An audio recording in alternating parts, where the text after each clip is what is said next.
Okay, that's enough. Quiet now.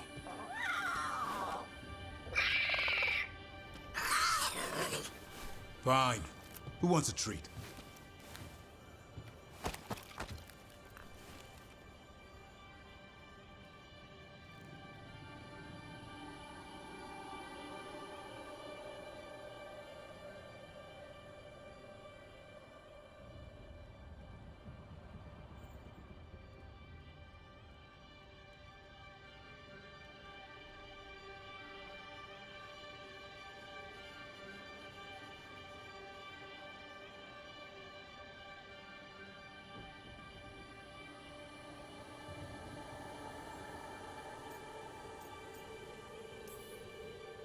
Me? I want one. Well, I don't have any. Why'd you get my hopes up? A little white lie to quell the riot. Are you sure it's little to them?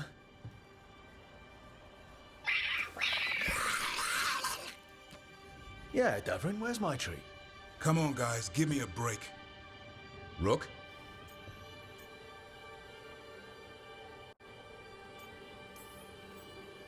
Guys, Davrin's really tired. Trying to fight archdemons and evil gods. Yeah, that's not gonna work. Sorry. Wait, you can't just leave me with the... Good luck with that.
You dare to try to cage us, jealous of our growing power! You will pay the final price for this betrayal. We warned you not to use the Blight. For this, and for Mathol, I sentence you to sleep in exile ever after. Your own lives will form the veil that keeps the horror you unleashed at bay.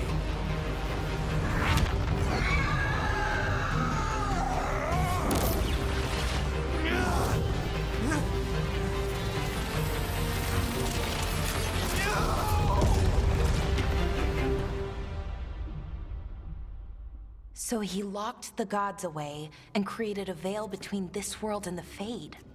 I mean, they were terrible, no question. But what he did, it didn't just stop them. It destroyed our culture, our world. It wasn't just to stop them. It was to stop the Blight. We've seen how bad Elgar'nan and Gillenane are. Imagine all 7 corrupted gods running wild. So he created the Veil just to keep the elven gods locked in their prison? Yes, to keep them from accessing the Fade, but was the creation of the Veil around the world an accident? You heard him yelling. That's not the sound of a ritual going right. What do you think, Rook?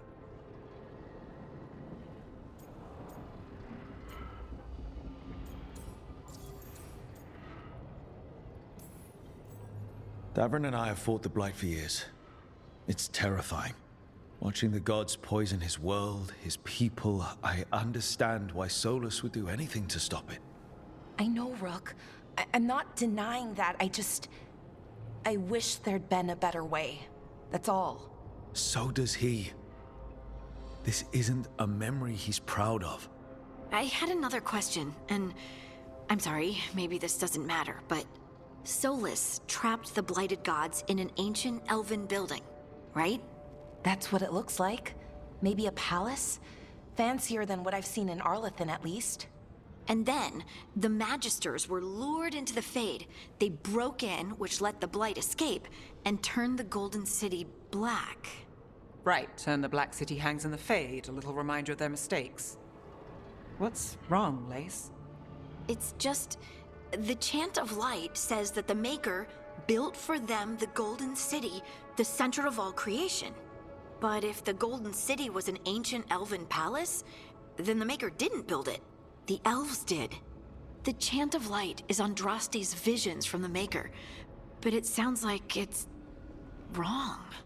You're asking if we just disproved the entire Andrastian faith. Did we?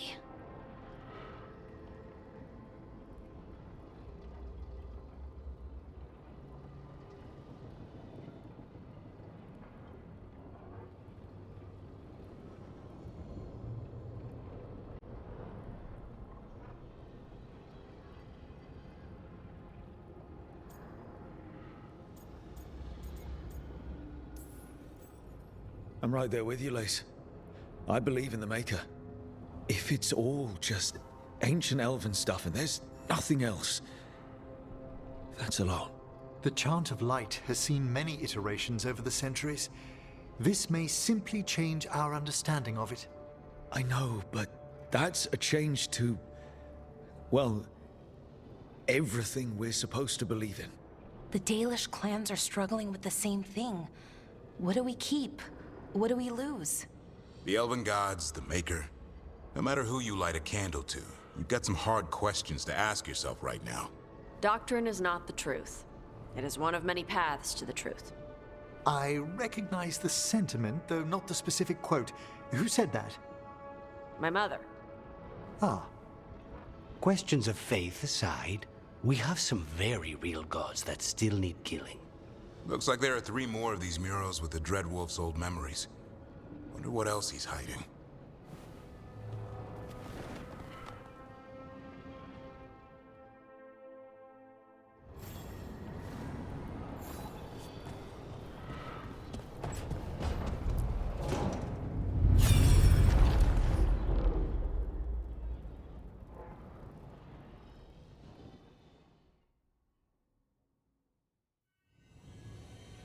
You have so long observed the world. Why not consider joining it? But I have no desire to live as humans. I have the Fade. Besides, there's talk of taking on a solid form. I think you underestimate the danger. When you took the glowing stone to build your body, did the earth not shake? Delirium gives us the strength we had when we were of the Fade. We are the best of physical and spirit. I need your wisdom, Solus. To withstand the louder voices who would go too far like Elganon. I need you. This is madness. You must know that. I will always follow where you go.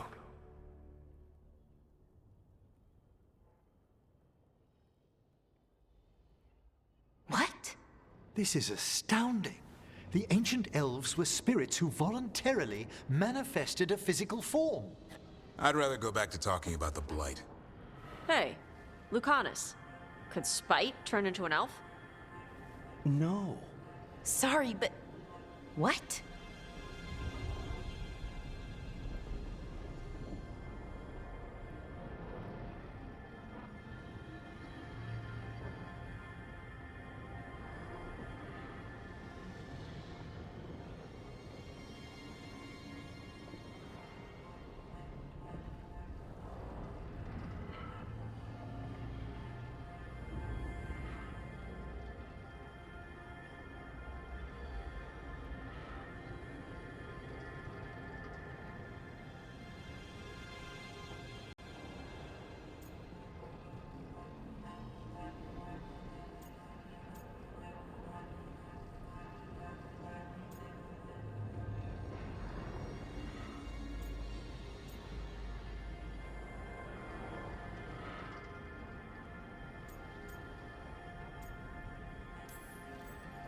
This puts all of elven history in a new light, not to mention what we think about spirits. I mean, some magic works differently for elves. If we came from spirits, that'd explain it. The knowledge that an entire people were formed from a mass manifestation could change our entire understanding of magic. If we let it out, is that the right call? Do you want bigoted humans yelling about how elves are demons? Davrin's got a point. World's not short on small-minded humans.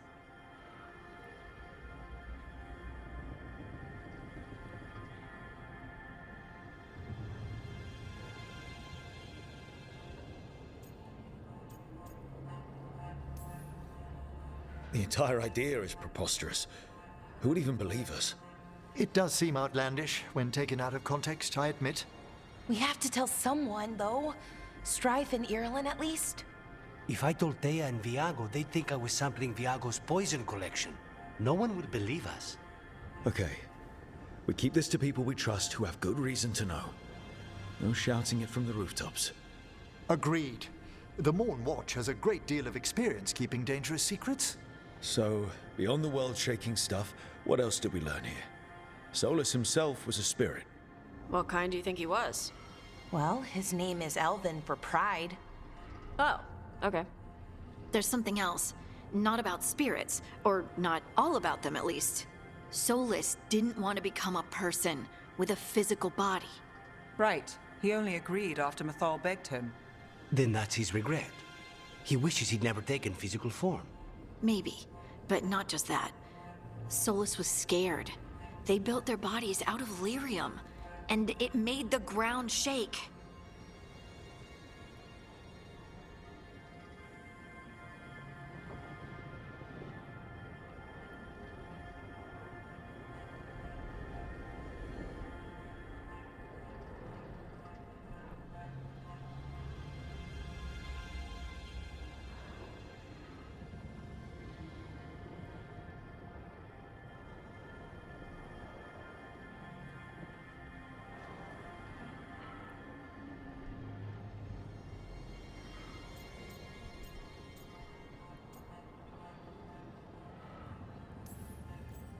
They were so happy about gaining the lyrium's power that they didn't notice it came from the Titans. Or didn't care. The first memory we saw with Elganon seizing power, it happened at the end of a war. A war between the Titans and the Elves. Those power-hungry bastards. It feels like we still don't have the full picture. But I think that's part of what Solus regrets. He didn't see the danger. Except he did. He was worried. You said it yourself. He did it for Mithal. Everything that followed, he could have prevented, if he just told her no. Then he's got a war on his conscience.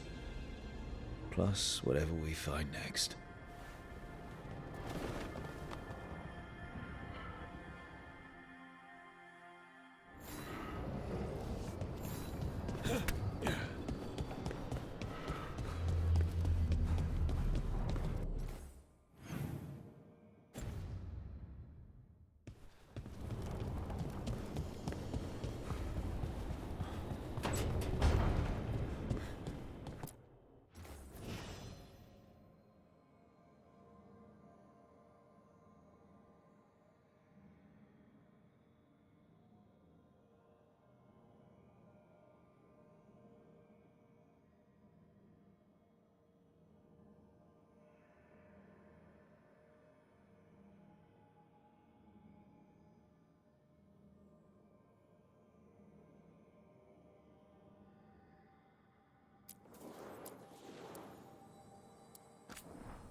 How fares your battle?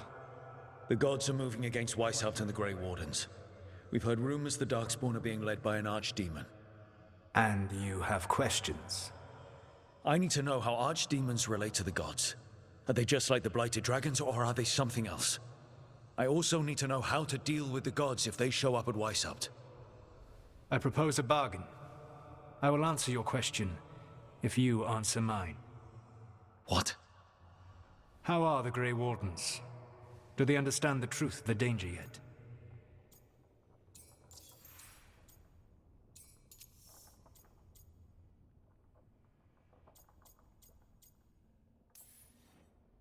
No. The First Warden still refuses to listen. As I feared. I tried diplomacy, I tried being firm. Nothing worked. When I asked you why you should be trusted to lead the fight, you said you were no stranger to fighting stronger opponents. That sufficed for me. But the Grey Wardens fight Darkspawn and Archdemons, foes no one else can stand against. They see themselves as the best prepared for this battle.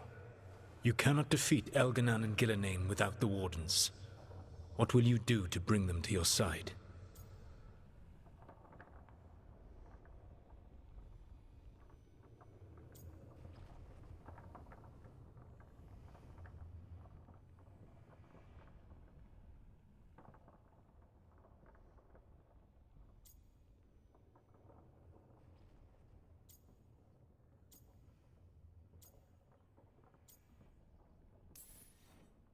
I don't have to convince all of them. I just have to convince the First Warden.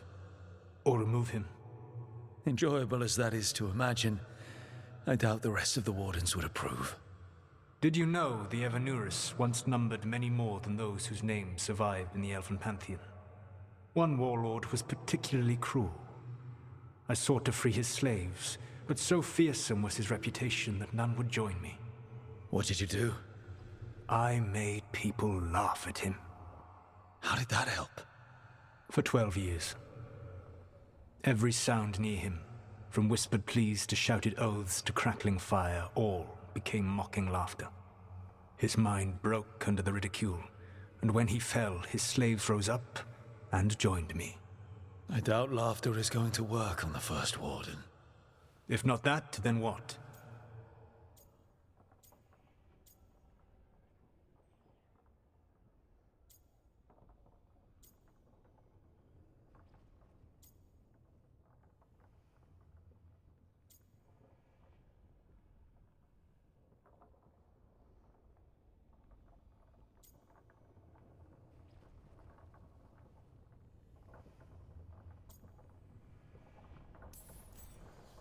Whatever it takes. Easily said. But it will have to be enough for now. You have answered my question, and I owe you an answer in return. Yes. The old gods of Tevinter, the archdemons. There never were Tevinter gods. The archdemons, as you call them, were always merely the weapons of the Evanurus. All right. Let's hope we can find the gods before they find their weapons. Unfortunately, the Dragon Thrall's life force is bound to the Evanurus as both power and protection. You will not be able to kill or likely even harm one of the Evanurus until their Dragon Thrall is slain.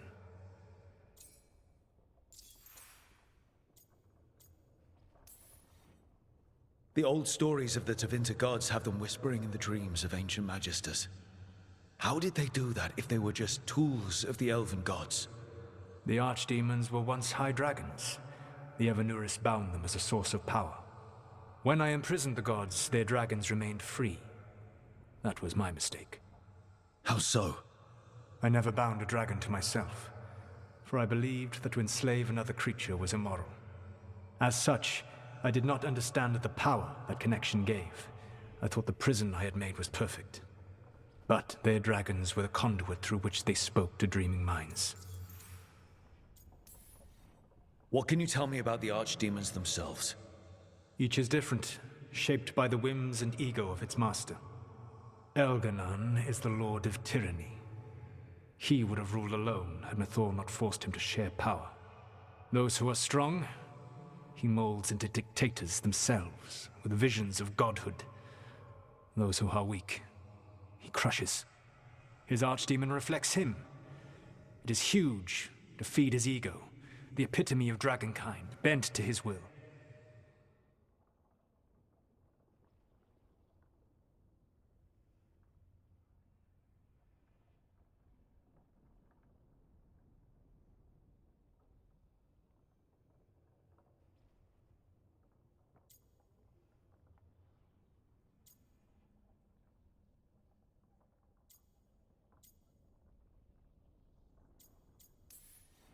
What about Gillenane and her dragon?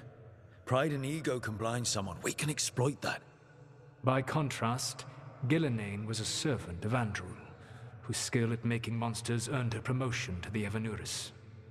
She is brilliant, ambitious, and unconstrained by anything you would understand as morality. In a kinder world, you would never need to see what she has done to her archdemon. In this world, I only hope you kill it quickly. In any event, the Evanuris will not be vulnerable until their archdemons are dead.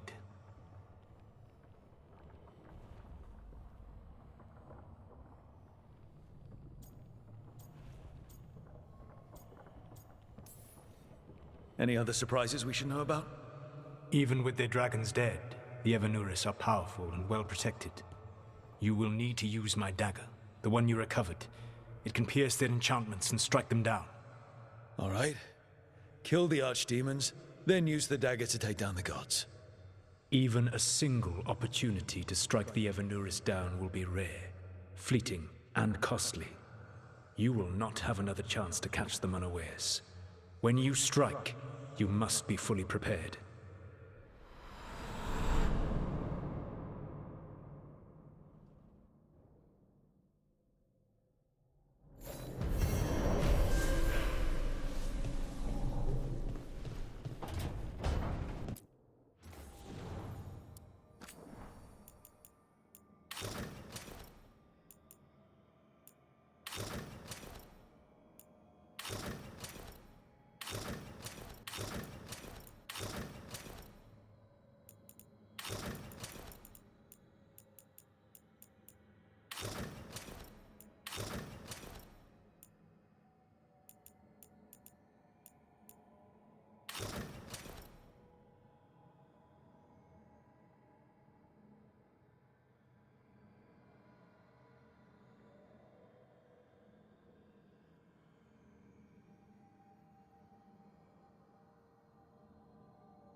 Have you created what we need? With this, the proper ritual will sunder every Titan from its spirit. But you must know those severed dreams will certainly be driven mad. A disembodied blight of pain and anger. It is awful what we're doing. And the only way to end this war.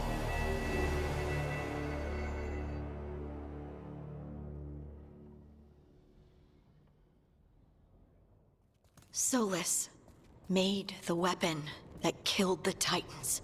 No, not killed. He cut away their dreams and left them broken and mindless. He passed me in the halls of Skyhold for a year. He made polite conversation, and he knew. He knew what he did.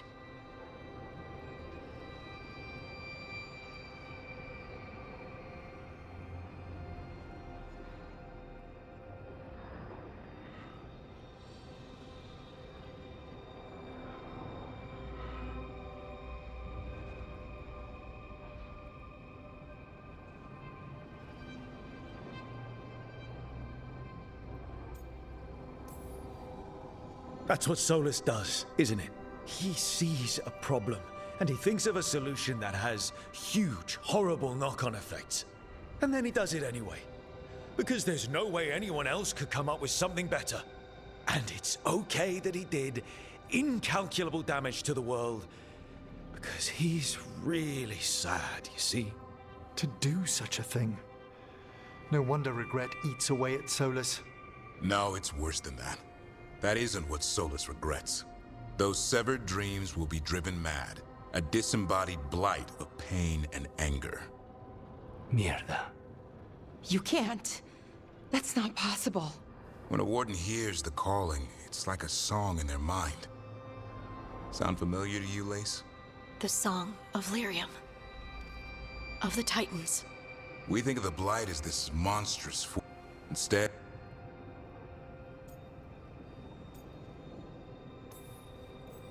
if the Blight is the Titan's dreams, can we, I don't know, heal it? Bring it back from all that anger?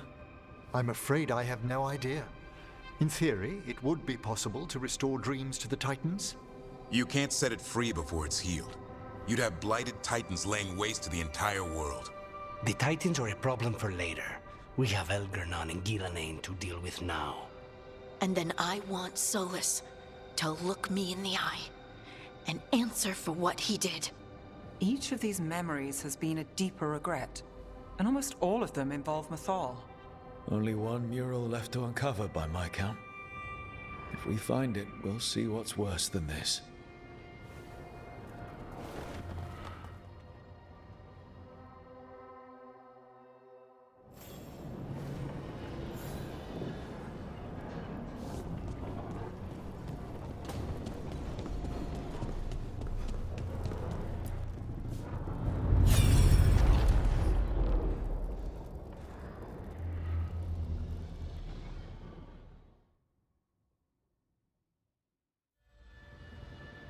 I knew that you would find me soon enough. You need the power of a god, the strength that I alone still carry. The blighted Evanuris will soon break free from their prison. I must make a stronger one that can contain them. While the prison is important, it is not the only goal you seek. Why should I not tear down the veil and bring back immortality to all the Elven people? They deserve it. The Elven people of today do not deserve to see the world they love be torn apart to salve your conscience. I must fix what I have broken. I am sorry. As am I, old friend.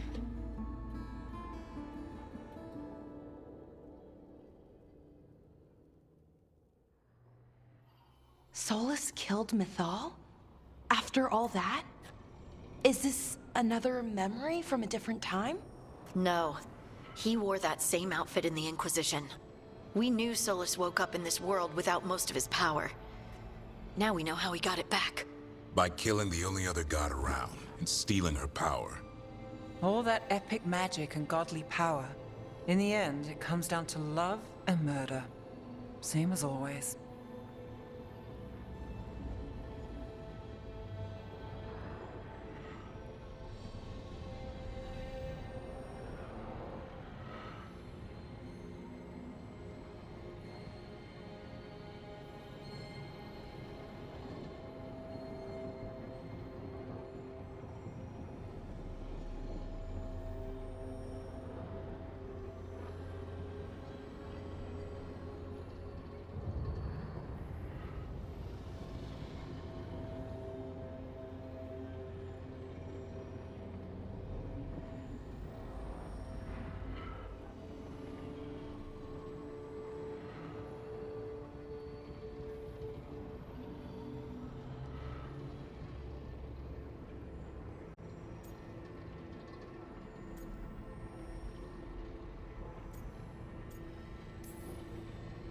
All these memories are about Solus being sad that he was right about how becoming elves would lead to... He was right that using the dagger on the Titans was evil. He was... And Mythal's alive, somehow. But she still won't listen. But this time he'll show her. No matter what it takes. So, how does everything we know help us now? He's being honest about fighting the Blight. Whatever happens, he won't risk letting it back out into the world. Agreed. But he has a plan to escape that prison, and not one we'll like. He turned on Mythal, the one person he was actually loyal to. There's no way he won't turn on us. He's a spirit, or was once. He might be able to possess someone, affect minds, all the things spirits do. He created the Veil. His very nature is tied to it. That will be a source of strength, but also a potential weakness. Mythal has him all messed up. Anything about her or Elgernon is gonna make him angry. Sloppy. Solus thinks he knows what's best for everyone. Anything he does, he'll do while telling himself he's the hero.